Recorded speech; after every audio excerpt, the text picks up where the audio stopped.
베가펑크가 이번 화에서 두 명이 나왔습니다. 카쿠의 말에 따르면 베가펑크는 6개로 자신을 분산시킨 건데요. 여기서 재미있는 건 6개의 베가펑크가 모두 다른 인격을 가지고 있다는 겁니다. 베가펑크의 분신인 사카와 릴리스의 대화를 보면 마치 남에게 대화하듯이 이야기하고 있죠. 이것은 베가펑크는 인격을 마치 6개로 나눈 듯한 모습입니다. 왜냐하면 자신을 6개로 나눴는데 6개가 다 성격이 다른 것처럼 보이니 말이죠. 만약 이것이 맞다면 베가펑크는 자신의 인격을 마치 프로그래밍하듯이 다룰 수 있다는 뜻이고, 이것은 바로 어떤 희망으로 이어집니다. 바로 코마에 대한 희망이죠.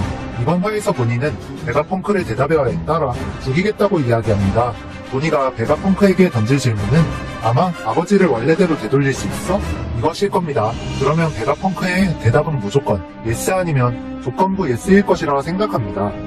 만약 노우가 나오게 된다면 루피네가 코마에게 받은 은혜와 오랫동안 끌어온 보니와 코마의 스토리텔링이 모두 무의미해집니다. 그리고 코마는 그냥 파시피스타인이 되어버리죠. 베가펑크는 보니에게 죽게 될 것이고요. 즉 베가펑크가 코마의 인격을 되돌릴 수 없다면 베가펑크와 보니와 코마라는 매력적인 캐릭터들과 매력적인 스토리라인들이 모두 끝나게 된다는 것이랍니다. 그리고 무엇보다도 혁명군으로 이어질 연결고리가 사라지기에 베가펑크는 자신의 인격을 다루듯이 제거한 코마의 인격도 분명 다룰 수 있는 방법이 있을 것이라 생각합니다. 그리고 이 인격에 대해서 조금 더 깊게 이야기하고 싶은 부분이 있습니다. 현재 등장한 세라핌들을 보면 말이죠. 누군가의 주니어입니다. 행콕 주니어, 리오크 주니어, 코마 주니어, 그리고 이들의 공통점은 엄청나게 강합니다. 그런데 이 설정은 이미 등장했던 설정입니다. 바로 위블에게서 말이죠. 위블은 인격이 있습니다. 인격은 있는데 자신의 뜻대로 하는 것이 별로 없습니다. 엄마인 미스버킨의 말만 듣죠. 이 부분을 아마보이로 해석할 수도 있지만 미스버킨의 명령을 듣는 것으로 해석해볼 수도 있습니다. 그의 몸에 덕지덕지 꼬매져 있는 자국들도 의심스럽죠. 즉 어쩌면 위블은 베가펑크의 인격을 프로그래밍하는 기술과 육체계조로 완성된 테라핌 이전에 실패적이지 않을까라고도 조심스레 생각해봅니다. 이제 베가펑크까지 등장한 지금 위블과 이모 말고는 베일에 가려진 캐릭터는 없습니다. 다음으로 넘어가면 본인은 베가펑크의 진짜 모습을 알고 있는 것처럼 보입니다. 그리고 어릴 때의 섬에 왔었다고 이야기하죠. 이 뜻은 본인의 어린 시절은 어쩌면 소르베 왕국에서의 모습이 아니라 에그헤드에서의 모습이었을 수도 있다고 생각합니다. 에그헤드는 원래 추운 나라였는데 베가펑크가 에그헤드를 따뜻하게 만들었듯이 에그헤드가 기아를 경험한 나라였다면 에그헤드를 위해 이런 로봇을 발명한 것일 수도 있지 않을까 생각합니다. 하지만 본인은 사우스블루 출신이 확실하기에 출신에 관한 이야기는 꼭 나와야 하지만 이로써 이제는 보니가 코마의 친딸이 아닐 수도 있는 가능성도 생겼습니다. 원피스에는 두 종류의 부모 자식이 있으니까요. 배로 낳은 자식도 있지만 마음으로 낳은 자식도 있습니다.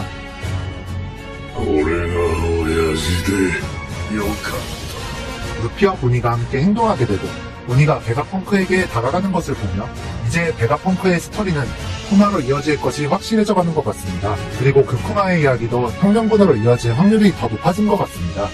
왜냐하면 바로 로브르츠 때문이죠. 해적과 해군이 대립하듯이 혁명군과 사이퍼풀 역시 대립하는 집단입니다. 그래서 항상 혁명군이 있는 곳에 사이퍼풀이 있죠.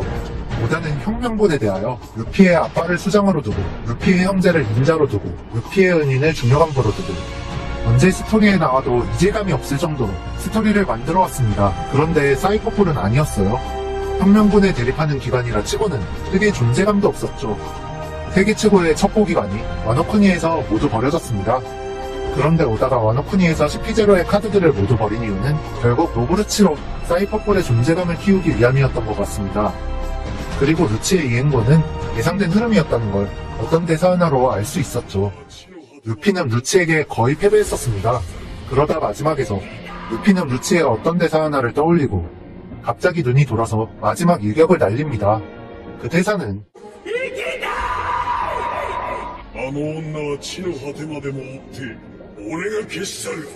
만약 로브르치가 이지스제로에 들어간 것이 의도한 것이라면 로브르치의 캐릭터가 엄청나게 매력적이 될 것 같습니다. 여기서 재미있는 것이 루치는 개인적인 감정으로도 로빈을 타겟으로 잡았지만 소속된 사이퍼풀의 집단 목표도 자연스럽게 로빈을 타겟으로 하게 됩니다. 왜냐하면 사이퍼풀이 적으로 두고 있는 혁명군에게 있어서 로빈은革命の灯火我々はあなたの創業日10年以上前から探していました。 혁명의 등불이라고 불리거든요. 그래서 코마가 2년 전 로빈을 혁명군과 엮일 수 있는 곳으로 날려보낸 것입니다. 루치가 로빈을 쫓는 것과 루치가 속한 사이 퍼플이 혁명군과 엮여있는 로빈을 쫓는 것은 루브루치의 이름의 뜻인 빛은 감탄하다. 이것처럼 필연으로 보이기도 한답니다. 사실 이건 오다는 의도하지 않은 것이에요. 훗날 팬들이 질문하자 이런 의미였구나 라면서 놀랐다는 후문입니다. 지금 루치의 등장은 본인의 에피소드가 베가펑크에서 코마에서 혁명군으로 이어지는 흐름을 더 확고하게 해주었다고 생각합니다. 그리고 루치의 대사 중에서 독자들이 제일 궁금해하는 것은 루치도 궁금해하는 부분이 나옵니다. 바로 베가펑크를 왜 죽이는 것인가에 대한 건데요. 여기서 루치가 루루시아의 이야기를 꺼내죠. 이 부분을 보고 전에 제가 했던 의심은 착각이 아닐 수도 있겠다라는 생각이 들었습니다. 1068을 보면 말이죠. 저는 이 맥락을 루루시아를 원래 없앨 예정이었으나 사보가 그곳에서 발견이 되었고 두 번이랄 필요 없이 둘을 같이 제거하는 상황으로 보였습니다. 그래서 운이 없는 남자라는 이야기와 사보가 루루시아에 있던 것은 운명이라고 이야기하는 것처럼 보였죠. 즉 저는 루루시아를 원래 없앨 예정인 것으로 생각했지만 저는 가끔가다 크게 잘못 찍는 경우가 있습니다. 그래서 제 시선을 의심하고 루루시아와는 관련 없이 사보가 발각된 것이 운이었다고 이야기한 것이라고 한번 자중하고 분석하기를 다시 만들었었죠.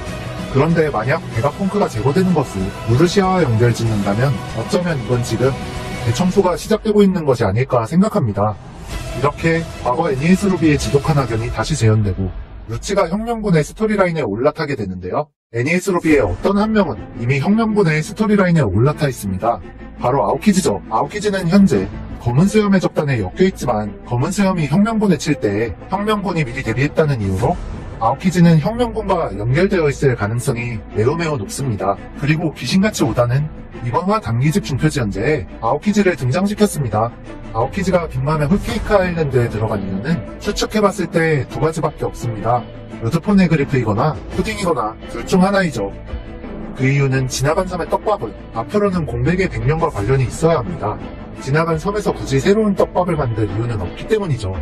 아오키즈는 푸딩을 노리고 있을 수 있습니다. 현재 아오키즈가 올린 곳은 쇼콜라타운이며 쇼콜라타운은 푸딩이 카페를 운영하는 곳이기 때문이죠. 그런데 푸딩은 아직 개안을 하지 못했습니다. 그럼 푸딩을 노린다면 아오키즈는 푸딩을 개안시킬 방법을 알고 있는 것이 아닐까 싶지만 아오키즈가 노리는 것이 푸딩이 아닌 루드폰의 그리프라면 아오키즈는 화상 입은 남자가 될 확률이 높아집니다. 맥락상 키드가 말하는 화상 입은 남자는 포네그리프를 읽을 수 있는 사람을 지칭하는 것으로 보입니다. 이들에게도 경쟁력이 주어져야 하니까요. 그런데 아오키즈는 화상을 입었으며 노리는 것이 포네그리프를 읽을 가능성이 있는 푸딩이 아닌 자신이 읽을 수 없는 포네그리프를 찾고 있다면 아오키즈는 포네그리프를 읽을 수 있는 수단을 찾은 것이 될 수도 있습니다. 그렇다면 아오키즈가 포네그리프를 찾는 이유는 뭐냐고 물으실 수 있는데요. 이제 원피스에서 남은 떡밥은 별로 없습니다. 이제 여러분들도 원피스의 떡밥과 연구에 대하여 알만큼 아실 것이고 진짜와 가짜를 걸러내실 수도 있을 것이고 반복된 이야기들에 피로해졌을 수도 있다고 생각합니다. 이제 원피스는 떡밥과 연구의 시대는 지나고 일부의 낭만과 패기와 신념의 흐름에서 원피스를 보아야 할 때가 왔습니다. 실제로 오다가 일부의 인물들을 모두 불러들이고 있고 남은 떡밥도 거의 없기 때문이죠. 그 흐름에서 아오키즈를 본다면 아오키즈도 뒤의 의지를 잇고 있습니다. 바로 20年前、小原のために戦った時、ハンガール D サウロと俺は親友だ。 하구알 디사오로 しっかり生きてみせろ。小原はまだ保存者いねえ。 즉 아오키즈는 절대로 검은 수염의 적단을 위해 일할 수가 없는 캐릭터입니다. まさか闇に通じてるわけじゃねえだろうな、反対は。俺は俺よ。そうか。ならいい。